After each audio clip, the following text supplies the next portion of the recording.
Hi, everyone. My name is Emily Moss, and I am an Assistant Director of Admission here at Carnegie Mellon. First, if many folks have probably already said this to you, but congratulations on your admission to Carnegie Mellon. We're excited to potentially have you on campus in the fall. Today, we're joined by some folks from the Career and Professional Development Center, as well as the Office for International Education, to talk a little bit about what they do and what opportunities are available for you on campus. So I'm going to start by having them introduce themselves, and then we'll get into some questions.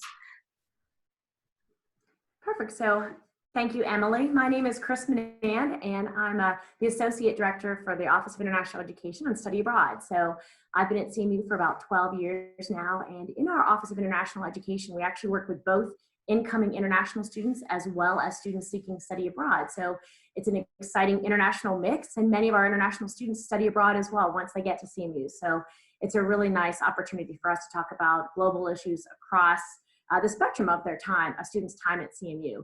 I also advise particularly students in our College of Fine Arts, and along those lines, we advise study abroad opportunities for students looking for study and research and internships abroad as well. So we're not just study and not even just for the semester, but break periods as well. So we really look forward to talking with you, and congratulations again.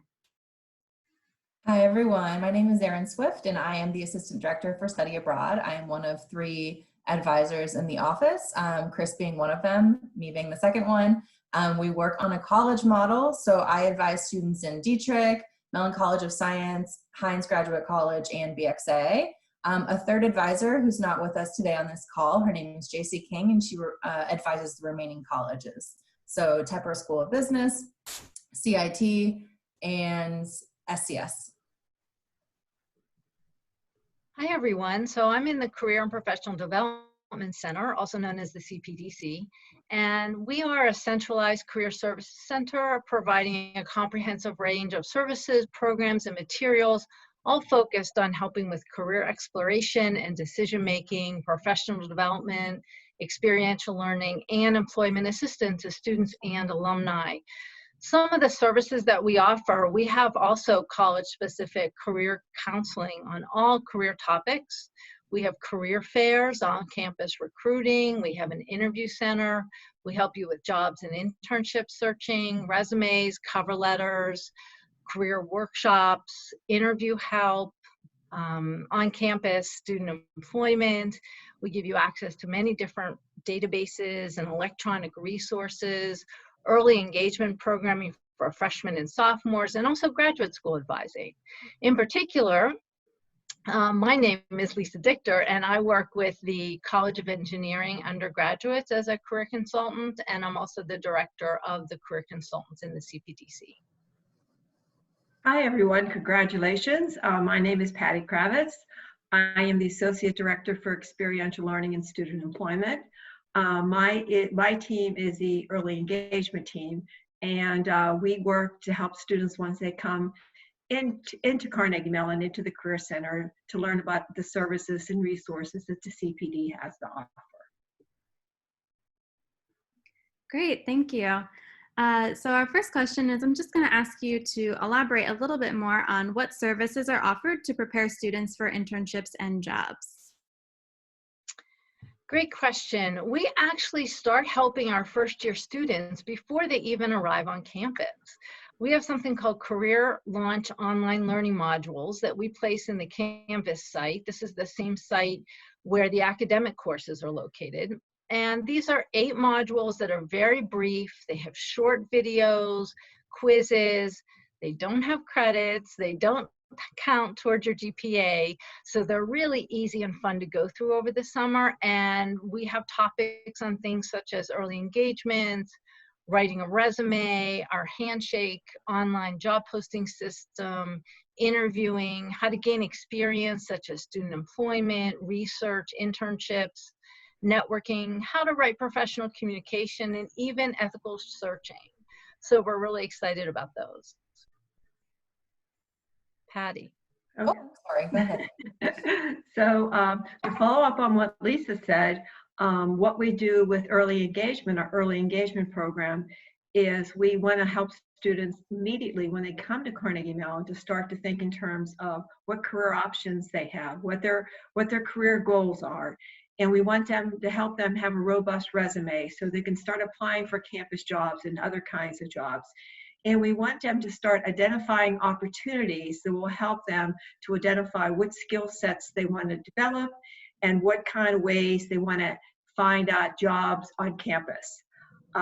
Part of what we do is we offer a program called Career for First Years. And the Career for First Years has a few components to it. One is the fact that we have a career peer mentor program.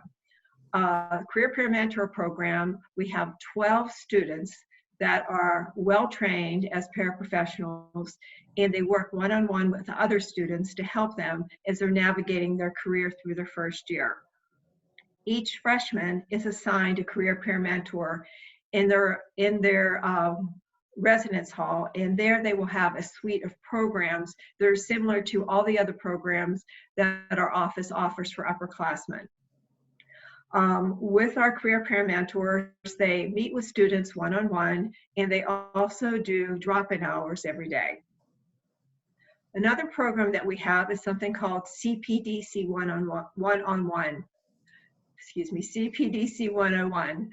With CPDC 101, this is in particular a great program for a student that doesn't know if they need the Career Center. They want to find out something about the Career Center. And so they come in and make an appointment with us through Handshake, which is our online career services. And they come in and we'll tell them about the services that we provide. We'll help any student that comes in that has never touched or wrote a resume before in their life. We'll explain to them all the services that we have in our office, and we'll get them off to the right start for a new student. Finally, we have a very robust student employment program. Any undergraduate students can apply for a campus job. We have another program that we started last year to help students make the connection between the jobs, their academics, and it's called CMU Grow. And CMU Grow is guided reflection on work, where we help students stop and think about the career competencies that they have and the career competencies they want to develop. Our goal is so that when students leave Carnegie Mellon, they're career ready for their next part of their life upon graduation. And so we take what Patty just said and what I said earlier, and we weave all that together, and we help students to prepare for their job and internship searches with lots of resources online and in person, and we're ready to help each individual student with their individual needs. Great, thank you. Our next question is for OIE. So students have asked us, is it difficult to fit in study abroad? Good question. What's really nice about CMU is study abroad is for everybody across the board at CMU. So we work with the advisors very closely, and as Erin mentioned as well, we work on our college model, so we work particularly with the academic advisors. In that regard, we're able to talk with students about finding a time that fits best for each student. There are times for each individual department, perhaps, that might be the best and easiest time for a student to study abroad if they're looking for a semester or a year. For instance, if you're a chemical engineering student, going abroad your junior year for the entire academic year is actually quite easy to do. So it's nice to know. Drama students, musical theater, acting, fall of your senior year is the time to go. So there really might be one set time, but we're going to look at it by student to see what their activities are, what classes they're taking, what their major or minor might be as well. Likewise, there's many break periods. We have students who might go abroad summer after their freshman year, then a semester, spring of their sophomore year, and then perhaps spring break and winter break their other years. So there's many opportunities, and one or a few of those might fit for students. So it just takes some planning, and we meet with students right off the board to talk about what might be best for them. Great. So another question is, how easy is it to find work and internships in the Pittsburgh area? And where do most CMU students go after graduating? Sure. Our students are very successful at finding jobs and internships in Pittsburgh. But I would also say that because so many of our students are not from Pittsburgh, that they can also find jobs in internships closer to home, outside of Pittsburgh, or internationally. They use many resources to find those opportunities from our online, like we said, Handshake posting system. where we have thousands of postings. In terms of where they actually find those internships and jobs, it's wherever they want, but some of the more popular places are Pittsburgh, Boston, New York City, Los Angeles, Silicon Valley, Seattle, Washington, D.C. Metro, and really any other major or minor city that you'd like to think of. We do post all of this information, so if you want to know, would like to see a full list of this, it's on our website, where we list first destination outcomes and internship outcomes, and that includes job titles, average salaries, and so on, in employers and grad schools. And this is all on the Career Center CPDC website. Thanks. So thinking again about study abroad, what's the earliest time that students can study abroad? So we don't have an actual policy saying students have to wait until a certain class status to go abroad, though we don't encourage students to go abroad until their sophomore year. Typically, unless there's extenuating circumstances, I would say that most students in the past have historically gone abroad during their junior year, but a lot of things have been changing in terms of, like Chris mentioned, there's study abroad opportunities in addition to research and internships, all of this happening abroad. So we're seeing students go abroad as early as their sophomore year through their senior year sometimes, depending on what the circumstances are and what their goals are. Great. Another question is, how do we think about career development for international students and working with them? We work with our international students mostly in the same way as we do with all students. They look for jobs and internships the same way. They meet with their individual career consultants, and they do the work in looking for their search. They do need to take into consideration their visa status, and there are some other forms and deadlines that they have to be aware of.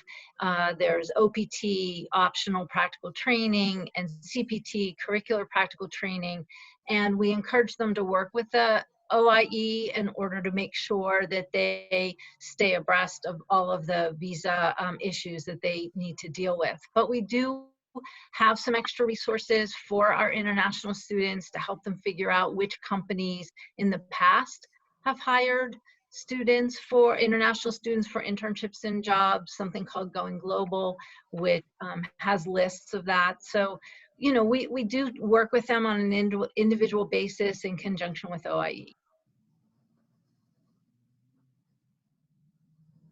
Great. So where do students usually study abroad?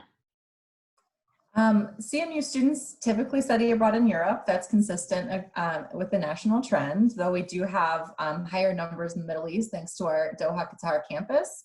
I think that Europe affords a lot of opportunities for students to travel on the weekends, country hop, make the most of their time there. And we also see a lot of students in Asia and Latin America. Those numbers are growing as well. So it's really across the span. Cool. I know that I was speaking with a faculty member who said that they almost hit all 7 continents this semester, except they had an Antarctica program canceled. So we have had someone from CMU study abroad in Antarctica in the past. So thankfully we have crossed that bridge at one point. But yes, this past semester, unfortunately, that program was canceled. Yeah, it is a possibility for students to take advantage of the winter break, which is our winter, their summer in Antarctica, but it's still very cold, something to be aware of. But and something I didn't mention, sorry, Chris, something I didn't mention earlier about what is the earliest time to go abroad. Even though there's not a policy, I think the summer after your first year is a really precious time to go abroad. There's oftentimes not as many domestic internship opportunities competing for your time and attention. And there's a great opportunity for you to go abroad and get some coursework out of the way, explore a second major or minor, or just get some general education requirements off your plate. Great, thank you. So our last question is back for the CPDC. How does the Alumni Network help students who are looking for work? Well, there's a couple of ways that we help students. The first one I would like to talk about is we have a job shadowing program called Take a Tartan to Work. And we offer this program twice a year during spring break and winter break. And we have alumni that will come and they'll sign up for the program, and students can sign up and they can job shadow in a variety of different companies, different industries. It's a great way for them to network, and it's a really great way to help them clarify their career goals and to find out what it means to work in a certain industry. Another program that the CPDC has is called Tartan Talks. And Tartan Talks are different than job shadowing because they happen virtually. And so we have employers and we have alumni who sign up, and they will connect with students, usually through Zoom, or it used to be Skype, but now I think it's mainly Zoom. And it's a really wonderful way if you're a student that you're not sure what you want to do and you want to talk with alumni in a certain industry, and you want to find out what they did when they were a student at Carnegie Mellon, what kind of classes they took. It's a very easy way from the comfort of your home. If you are a student that's from California and you want to talk to somebody in Ohio, it's an easy way for you to make those connections. Another thing that I wanted to mention was the alumni network itself. The Alumni Relations Office has, they offer resources for students to connect with alumni. They have something called the Alumni LinkedIn Network that students can go on to that network. After they have a LinkedIn account, they can contact alumni through that. They also have a new thing called the Alumni Community. So if students are interested, they can go to the Alumni Relations website, and there's a link and there's information that they tell students how to connect with alumni directly through that site. They also offer, the Alumni Relations offers networking opportunities for students, and they also have times where they have employers come onto campus.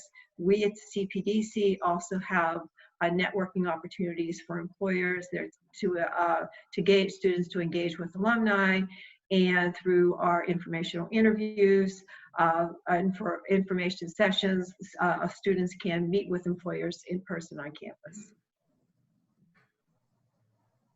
Great, so that is all of the questions that I have. If there's anything that I didn't ask about that you want to make sure that our admitted students are aware of about your office, feel free to share that now. One thing that I will mention, when I talked about student employment, one question that I get is the opportunities for international students to work on campus.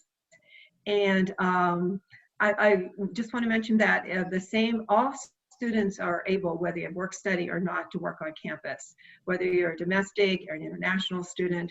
So if you're interested in working on campus, I would suggest upon arrival or right before you come, to sort of look in Handshake, start thinking in terms of writing a resume. There are opportunities, there are limited opportunities, and there's always the favorite jobs that everyone wants, but a lot of our students do end up working on campus the 4 years they're here at Carnegie Mellon. And I'll add on to that, Patty, I'm glad you mentioned we always have student workers in our office, and we're always glad to have people working too as well. So that's always nice to see. And I'll mention along those lines as well is, and Erin had mentioned that, you know, we're working with students with research and internships, and there are opportunities for internships abroad and resources like that going global that Lisa mentioned. And there's other resources out there for helping you put together a resume for another country or another system and how they work with that. And that helps both not only our international students, you know, work with the CPDC to learn about resumes in the United States, but working making a resume for another country abroad. So it's a really nice mix that we have with both offices together, but there's opportunities for students for internships abroad and working kind of with both our offices and getting your skills to be ready to take advantage of those opportunities. So. Great, well, thank you all so much for joining us today. This information will be very helpful for our admitted students. And thank you for students for taking the time out of your day to watch us talk a little bit about some of the opportunities here on our campus. As always, if you've got questions, feel free to reach out to us in the Office of Admission, either via email or phone. We are always happy to answer your questions. And if there's anybody on this panel that you've got questions for, feel free to let us know and we will happily direct you to them. Thank you so much. We're very hopeful that you will turn tartan and join us for the class of 2024 plus, and have a great rest of your day.